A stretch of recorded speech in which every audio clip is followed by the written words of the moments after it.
तो हेलो दोस्तों, स्वागत है आपका अपने चैनल अखंड नॉलेज में। तो दोस्तों, आज हम बात करने वाले हैं ऋग्वेद के पहले मंडल के सूक्त नंबर 8 के बारे में।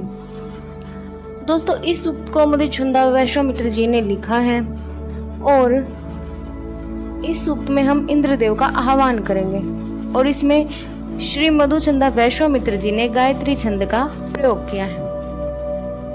तो चलिए दोस्तों, सूक्त पढ़ना शुरू करते हैं।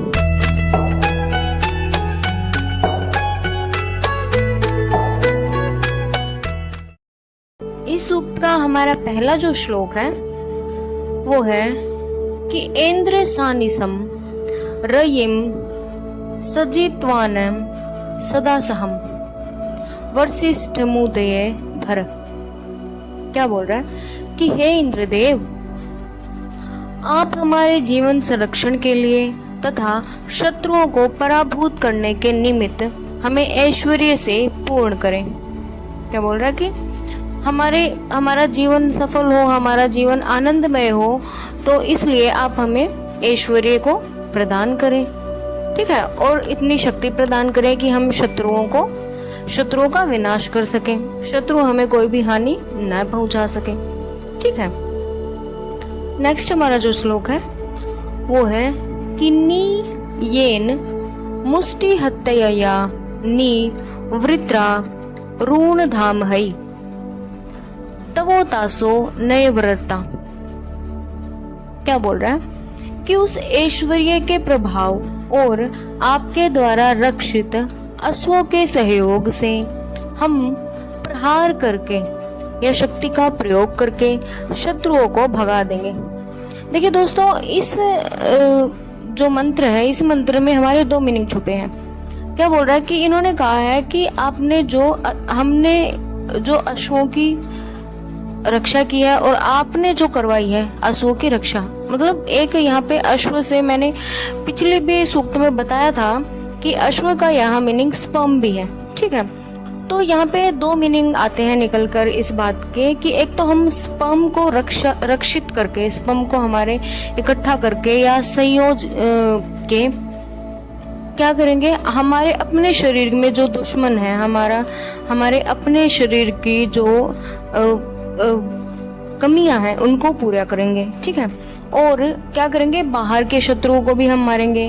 जब स्पर्म की हम रक्षा करेंगे, अपने स्पर्म को हम खराब नहीं करेंगे, तो हम शक्तिशाली वैसे भी हो जाएंगे, ठीक है। बाहर से भी हम शक्तिशाली हो जाएंगे और अंदर से भी शक्तिशाली हो जाएंगे।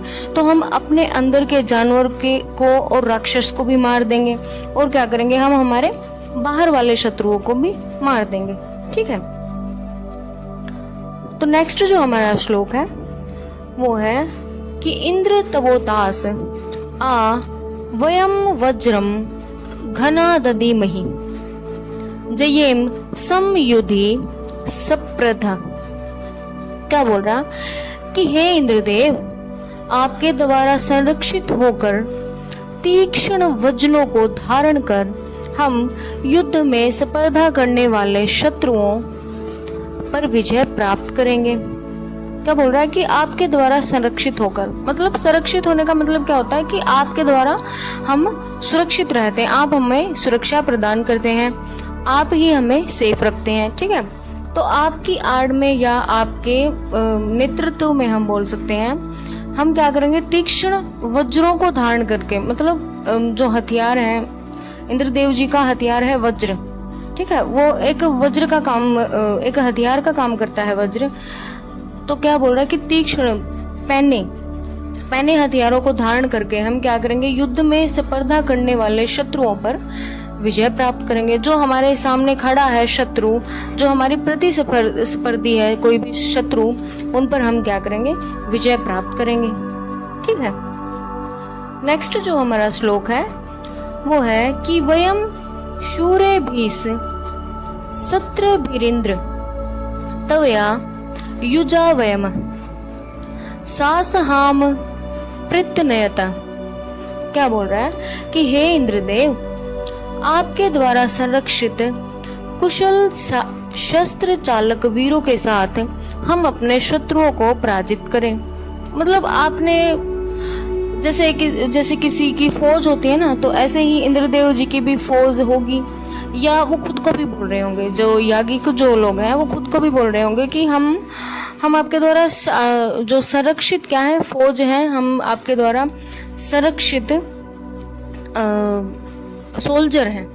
इस तरह से बोल रहा होगा। वीर बोल रहा है तो वीर सोल्जर होते हैं, ठीक है। जो लड़ते हैं हमारे लिए वो कौन होते हैं? वो सोल्जर ही तो होते हैं। तो क्या बोल रहा है कि वीरों के साथ हम अपने शत्रुओं को पराजित करें। जैसे कोई सहायता दे देता है ना, कि आप, जैसे क्या होता है कि हमारे पास अगर कम है कोई चीज तो हम किसी से सहायता मांगते हैं, तो इसी प्रकार हम इंद्रदेव जी से सहायता मांग रहे हैं। एक बात ये भी हो सकती है कि आप हमारा मार्गदर्शन कर रहे हैं, हमारे जीवन में हमारी अपनी लड़ाई है, जो हमें जीवन जीने की जो लड़ाई है उसमें आप हमारा मार्गदर्शन कर रहे हैं। यहाँ पे ये वीर या सोल्जर उन बातों को भी बोल रहे हो सकते हैं कि आप हमें मार्गदर्शन कर रहे हैं, ठीक है। आप हमें इस प्रकार की कोई चीज बता रहे हैं या इस प्रकार का कोई ज्ञान दे रहे हैं कि हम अपने जीवन को सफल बनाएं, ठीक है। ऐसा नहीं है कि सिर्फ वो आकार वाले या किसी प्राणी को या किसी मनुष्य को ही वो सोल्जर हमारे पास भेज रहे हैं, ठीक है। ऐसा नहीं है।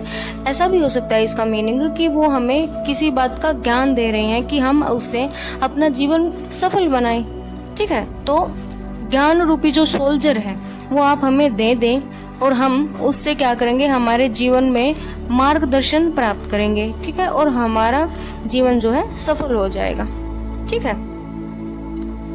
तो नेक्स्ट जो हमारा श्लोक है वो है कि महाम इंद्र पर सच नु महित्व मस्तु वज्रेण धोर्ण प्रतिनाशव। क्या बोल रहा है कि हमारे इंद्रदेव श्रेष्ठ और महान हैं। तो हमें पता है हमारे इंद्रदेव क्या है, श्रेष्ठ है और महान भी हैं। और वज्रधारी इंद्रदेव का यश भूलोक के समान व्यापक होकर फैले तथा इनके बल की प्रशंसा चतुर्दिक हो। क्या बोल रहा है कि ध्रुवलोक के समान। ध्रुवलोक क्या होता है? ब्रह्मांड, स्पेस, ठीक है। जैसे स्पेस फैला हुआ है ना, जिसका कोई अंत ही नहीं है, वैसे ही हमारे इंद्रदेव जी का क्या यश फैले, उनकी ख्याति फैले दूर दूर तक, जिसका कोई अंत ही ना हो, इतना फैले। और इनके बल की प्रशंसा चारों दिशाओं में हो और सभी लोकों में हो, ठीक है। नेक्स्ट जो हमारा श्लोक है वो है कि समोहे वा ये आशत नर सतो कश्य सनीतौ विप्रासो वा धिया यव। क्या बोल रहा है कि जो संग्राम में जुटते हैं, जो अपनी संतान निर्माण में जुटते हैं, संतान निर्माण मतलब संतान के चरित्र के निर्माण में जो क्या करते हैं, हमारी अपनी भूमिका निभाते हैं और बुद्धि पूर्वक ज्ञान प्राप्ति के लिए यत्न करते हैं, वे सब इंद्रदेव की स्तुति के इष्ट फल पाते हैं। जो संग्राम में जुटते हैं, मतलब वो संग्राम या जीवन में हो या अपने खुद के जीवन में हो या बाहरी कोई संग्राम हो, जैसे हम अपने हकों के लिए लड़ना हो, ठीक है। दोनों ही बातें हैं, दोनों ही संग्रामों में जो जुटते हैं, जो मतलब पीछे नहीं हटते हैं और जो अपनी संतान के चरित्र निर्माण में सहायता करते हैं, ताकि उनका किसी के चरित्र या करेक्टर का मतलब सिर्फ एक ही बात नहीं होती है। आजकल क्या है ना कि सिर्फ एक ही बात को करेक्टर होना बोलते हैं कि उसका अच्छा करेक्टर है या बुरा करेक्टर है। नहीं, ऐसा नहीं है। करेक्टर जो है बहुत सारी चीजों को अफेक्ट करता है और बहुत सारी चीजों से अफेक्टेड होता है। जो इंसान सच के राह पर चलता है और जो अच्छे काम करता है, जो खुद की भी रक्षा करता है, औरों की भी रक्षा करता है, उस इंसान का चरित्र हम अच्छा कह सकते हैं, ठीक है। तो चरित्र का मतलब है कि हम अच्छे पथ पर चलें, सत्य की राह पर चलें, किसी भी जीव जंतु या पेड़ पौधे या किसी मनुष्य को हमसे कोई भी दिक्कत ना हो, ठीक है। और क्या होता है, और बुद्धि पूर्वक ज्ञान प्राप्ति के लिए यत्न करते हैं। और जो लोग मतलब इंद्रदेव के ज्ञान के लिए या खुद को मतलब मुक्त करने के लिए इस संसार से, या अपने खुद के जीवन के मार्गदर्शन के लिए क्या करते हैं, ज्ञान प्राप्ति की चेष्टा करते हैं। ठीक है, वो क्या है, वो सब इंद्रदेव की स्तुति के इष्ट फल पाते हैं। वो क्या करते हैं, वो सब इंद्रदेव से फल पाते हैं, और उनके जो ये सारे काम है जो इन्होंने बताए हैं वो सारे काम ही अच्छे होते हैं। ठीक है, तो नेक्स्ट जो हमारा श्लोक है वो है कि यह कुक्षी सोमपातम समुद्र इव पिन्वते उर्वीरापो न काकुद। क्या बोल रहा है कि अत्यधिक सोमपान करने वाले इंद्रदेव का उदर समुद्र की तरह विशाल हो जाता है। वह सोमरस जीभ से प्रवाहित होने वाले रसों की तरह सतत द्रवित होता रहता है और सदा आर्द्रता बनाए रखता है। क्या बोल रहा है कि यहाँ इंद्रदेव जी जो है बोल रहे हैं कि याज्ञिक जो है वो बोल रहे हैं कि इंद्रदेव जी ने इतना सोमपान कर लिया है, इतना सोम रस पी लिया है कि उनका पेट समुद्र की तरह दिख रहा है। मतलब उनका पेट बड़ा हो गया, क्योंकि उनको सोमपान बहुत अच्छा लगता है ना, इंद्रदेव जी को सोमरस बहुत अच्छा लगता है। और क्या हो रहा है कि सोमरस एक बहुत अच्छी चीज़ है, वो बुरी चीज़ नहीं है। सोमरस बहुत अच्छी चीज़ है और वो क्या करता है, हमारे शरीर में आर्द्रता बनाए रखता है, नमी बनाए रखता है। और नमी का मतलब सिर्फ ये नहीं है कि वो पानी वाली नमी ही बनाए रखता है, नहीं, वो हर चीज की नमी बनाए रखता है, धैर्य की, बुद्धि की, बल की नमी बनाए रखता है। मतलब उस चीज को सूखने नहीं देता है सोम रस। ठीक है, तो नेक्स्ट जो हमारा श्लोक है वो है कि एवा हास्य सुनरता वीरपशी गोमती मही पकवा शाखा न दाशु से। क्या बोल रहा है कि इंद्रदेव की अति मधुर और सत्यवाणी उसी प्रकार सुख देती है जिस प्रकार गोधन के दाता और पके फल वाली शाखाओं से युक्त वृक्ष यजमानों को सुख देती है। ठीक है, मतलब इंद्रदेव की वाणी जो है हमें उतनी ही ज्यादा प्रभावशाली लगती है, या उतनी ही ज्यादा मीठी लगती है, उतनी ही ज्यादा अच्छी लगती है जिस प्रकार हम गाय को प्यार करते हैं। ठीक है, जिस प्रकार हमें गाय दूध देती है और हम उसे बहुत प्यार करते हैं। और जो पके फल वाली जो शाखा होती है, पेड़ की जो शाखा है जिस पे पके हुए फल लगे हुए हैं, उनको देखकर भी हम इतने आनंदित हो जाते हैं। खाना तो देखो दूसरी बात है, और उसको देखकर भी हम इतने खुश हो जाते हैं, मतलब बहुत ही ज्यादा हमारा मन प्रफुल्लित हो जाता है। ठीक है, हमें वो दिखने से भी इतने सुख प्रदान करते हैं कि हम बहुत ही ज्यादा सुखी हो जाते हैं उनको देखकर भी। हम जैसे गौ माता को देखकर भी कितने ज्यादा आनंदित महसूस करते हैं ना, ऐसा लगता है जैसे हम स्वर्ग में आ गए हों। गौ माता का जो मुखमंडल है उसको देखकर भी, उनके जो काम है उनको देखकर भी हम इतने खुश हो जाते हैं। इसी प्रकार हम इंद्रदेव जी की वाणी को भी सुनकर बहुत ही ज्यादा खुश हो जाते हैं। ठीक है, तो नेक्स्ट जो हमारा श्लोक है वो है कि एवा ही ते विभूतय उतय इंद्र मावते सद्यश्चित संति दाशु से।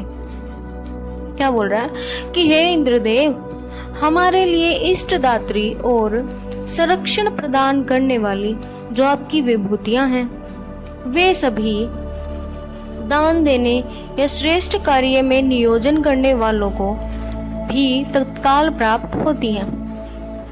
हमारे लिए इष्टदात्री और संरक्षण प्रदान करने वाली जो आपकी विभूतियां हैं। विभूति क्या होता है, आपने सुना होगा भभूति, जैसे हम बोलते हैं ना किसी पापा ने भभूति दी है। जो हवन की जो राख होती है, ठीक है, उसका बहुत, हवन की राख को क्या है, बहुत पवित्र माना जाता है। ठीक है, तो इसलिए बोल रहा है कि जो आपके हवन से हमें विभूतियां प्राप्त होती हैं वे सभी क्या होती हैं, दान देने वालों को भी तत्काल ही प्राप्त हो जाती हैं। ठीक है, जो दान देते हैं उनको भी वो प्राप्त हो जाती हैं, उनको भी क्या करते हैं, उनको भी आपका आशीर्वाद प्राप्त हो जाता है। ठीक है, नेक्स्ट जो हमारा श्लोक है वो है कि एवा हास्य काम्या सतोम उक्तम च संशया इंद्राय सोम पीतिये। क्या बोल रहा है कि दाता की स्तुतियां और उक्त वचन अति मनोरम एवं प्रशंसनीय हैं। ये सब सोमपान करने वाले इंद्रदेव के लिए ही है। दाता की स्तुतियां मतलब जो अभी दान देने वाले हैं ना, जो यज्ञ करवा रहे हैं, और जो अगर हम ऐसा होता है ना कि अगर कोई भंडारा होता है या हम कुछ ऐसा काम कर रहे हैं जो पुण्य का काम बोलते हैं हम, तो उसमें क्या करते हैं, हम गरीब लोगों को बुलाते हैं, पशु पक्षियों को बुलाते हैं हम, और उनको क्या करते हैं, दान करते हैं। ठीक है, तो क्या बोल रहा है कि दाता की स्तुतियां और उक्त वचन अति मनोरम एवं प्रशंसनीय है। या दाता हम यहाँ पे इंद्रदेव जी को भी बोल सकते हैं, क्योंकि वो भी तो हमें दान देते हैं ना, तो उनकी जो बातें हैं वो क्या है, बहुत ही अच्छी हैं और प्रशंसा करने के लायक है। ये सब सोमपान करने वाले इंद्रदेव के लिए हैं। ठीक है, जो भी हम प्रार्थना कर रहे हैं या भजन कर रहे हैं, कीर्तन कर रहे हैं, वो क्या है, हमारे इंद्रदेव जी के लिए ही है। ठीक है, तो दोस्तों आज के लिए बस इतना ही। वीडियो अच्छी लगे तो लाइक, शेयर और कमेंट करना न भूलें और चैनल को सब्सक्राइब जरूर करें। धन्यवाद।